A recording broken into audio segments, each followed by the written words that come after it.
Seorang wanita kaya bahkan dirinya sudah bersuami dan punya 2 anak. Berpacaran dengan lelaki muda, mantan kades hingga akhirnya berujung permasalahan hukum dan dirinya tak bisa pulang, hanya tinggal nama. Kejadian kisah nyata kali ini terjadi di kota Jogja kepada seorang wanita yang sudah berkeluarga namun dirinya berpacaran dengan lelaki muda. Seorang wanita bernama Ida Nurhayati berusia 58 tahun biasa dipanggil dengan nama beken Francisca. Dirinya adalah warga Yogyakarta. Sudah punya suami yang berprofesi sebagai dosen bernama Ahmad berusia 61 tahun. Sang suami pun masih mengajar, rumah tangga mereka dikaruniai 2 orang anak. Bahkan mereka pun punya usaha yang bagus selain sang suami bekerja sebagai dosen. Ida sendiri menyibukkan diri dengan punya rumah makan, berbisnis kuliner selama 10 tahun dan tempat usahanya dekat dari rumah. Suami Ida juga punya beberapa usaha selain rumah makan yang dikelola Ida. Bahkan mereka berdua pun punya banyak pegawai, dikenal sukses dan keluarga yang bahagia serta akur harmonis. Meski punya kesibukan namun nampaknya Ida masih tetap merasa kesepian. Belakangan Ida pun bermain sosial media. Di sana Ida berselancar bahkan sering berkenalan dengan para lelaki. Hingga menemukan salah satunya, Ida berkenalan dengan Agus Piton yang lebih muda usianya. Saat itu pun Agus 32 tahun, berbeda 20 tahun bersama Ida. Agus sendiri berasal dari Lamongan. Dirinya adalah seorang kades Sukolilo yang menjabat dari 2007 hingga 2013. Hingga waktu Agus berkenalan dengan Ida, Agus sendiri hampir selesai jabatannya. Mereka berdua pun merasa nyambung hingga akhirnya saling berkomunikasi di sosial media. Sering ngobrol di sosial media membuat mereka berjanjian di tahun 2016. Mereka pun janjian ketemu di Yogyakarta dan tak lama, usai mereka bertemu, mereka pun ke karaoke dekat Malioboro. Keduanya mengobrol hingga akhirnya pertemuan-pertemuan berikutnya pun dilakukan oleh mereka.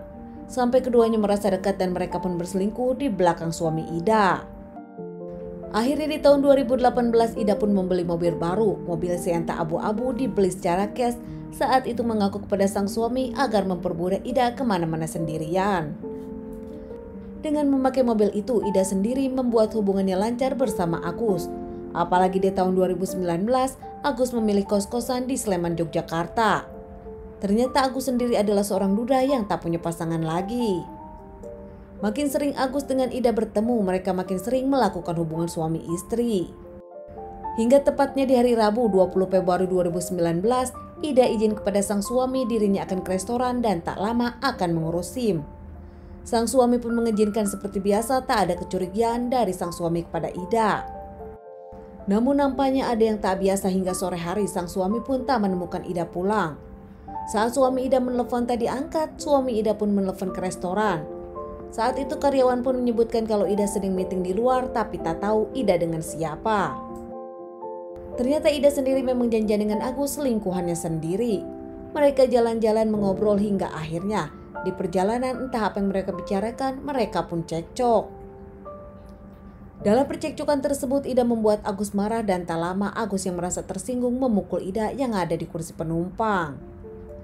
Tak lama Agus pun memberhentikan mobilnya, membekap memukul Ida beberapa kali, mencekik bahkan membuat Ida tak bernyawa saat itu.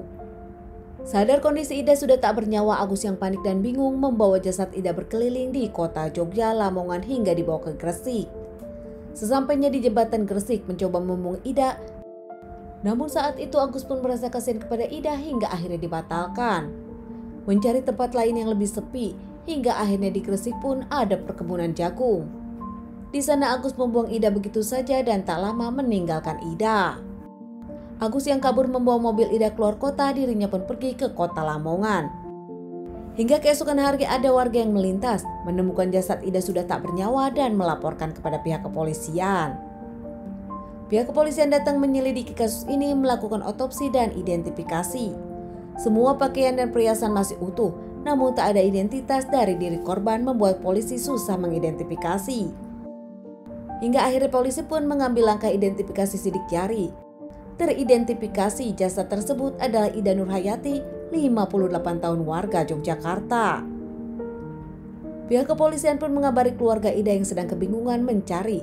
Bahkan saat itu keluarga Ida sempat akan melaporkan kepada pihak kepolisian. Keluarga Ida yang mendapat kabar Ida ditemukan dengan kondisi tak bernyawa, langsung ke Gresik ke rumah sakit. Setelah jasad Ida diotopsi, keluarga pun menjemput jasad Ida dilakukan pemakaman di Yogyakarta.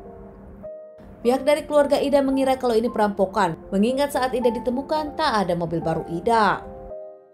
Sementara Agus yang kabur usai melakukan aksinya sempat kosan di Lamongan dan tak lama mengubah plat mobil, menyembunyikan mobil Ida di rumah sakit Gresik, dan tak lama Agus kembali ke Lamongan dengan menggunakan kereta api.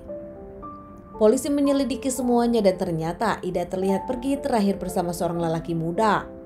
Setelah diselidiki, lelaki muda tersebut adalah mantan kades bernama Agus yang dicari pihak kepolisian. Melakukan pencarian kepada Agus hingga akhirnya Agus ditemukan di kos-kosannya. Saat diamankan, Agus sendiri membantah dirinya mengenal Ida.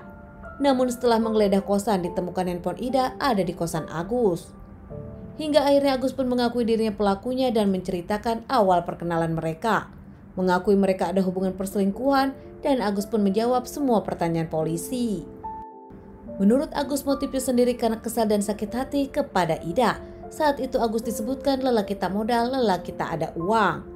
Agus yang sakit hati dan tersinggung melakukan penganiayaan hingga Ida tak bernyawa. Diamankan dan menjalani beberapa kali persidangan, Agus pun mendapat vonis 15 tahun penjara. Sementara keluarga Ida termasuk suami Ida memaafkan Ida, namun benar-benar mereka tak menyangka kalau Ida berselingkuh dengan lelaki yang jauh lebih muda yang ternyata menghabisinya. Teman-teman, sekian dulu bahasan kasus yang aku bawakan kali ini. Semoga ini bisa dijadikan pelajaran untuk kita dan ditunggu bahasan kasus-kasus selanjutnya.